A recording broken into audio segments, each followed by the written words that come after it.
আপনাদের ভালোবাসার মানুষ আমি অপু বিশ্বাস। আমি কাজ করেছি এখানে, অনেকেই ছোটবেলা থেকে আমার সিনেমা দেখেন, হয়তো এই কথাটা আপনারাই বলতেন, আমি আজকে মাইকে বলছি। কারণ যখনই কাউকে মাইক দেওয়া হয় তখন তারা প্রথমেই বলে অনেক ছোটবেলা থেকে ছবি দেখতাম। তো সেই বিষয়টা খুব আমি এনজয় করি, কারণ আমার কাজ দেখেছে, আমাকে চেনে, আমাকে তারা ভালোবাসে, এটাই আমার আর্টিস্ট হিসেবে প্রাপ্তি।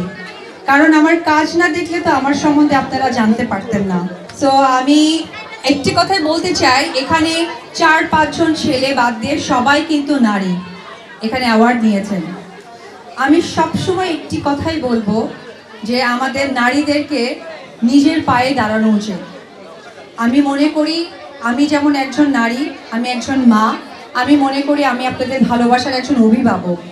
সেই জায়গা থেকে আমি একটি বার্তা দিতে চাই যে আপনাদের ঘরে যে সন্তানটি আছে আজকে 1 বছরের মেয়ে সন্তান, অবশ্যই তাকে স্বাবলম্বী করবেন। কারণ স্বাবলম্বী করলে একজন মা বাবা হিসেবে আপনি নিশ্চিন্তে থাকতে পারবেন। কারণ আমরা জানি না কার ভাগ্য কী রকম, আসলে সেই মেয়েটা সুখী হতে পারবে কিনা বা তার সুখ খুঁজে পাবে কিনা। তো আমি মনে করি যে মেয়েদেরকে স্বাবলম্বী হওয়াটা ভীষণ ইম্পর্টেন্ট। সেটা ছোটবেলা থেকেই যদি আমরা মারা গড়ে তুলি বা পরিবার থেকে সেই মেন্টালিটি গড়ে তুলি, এটা আমাদের জন্য সবচেয়ে বড় একটা লার্ন হবে বাচ্চাদের জন্য।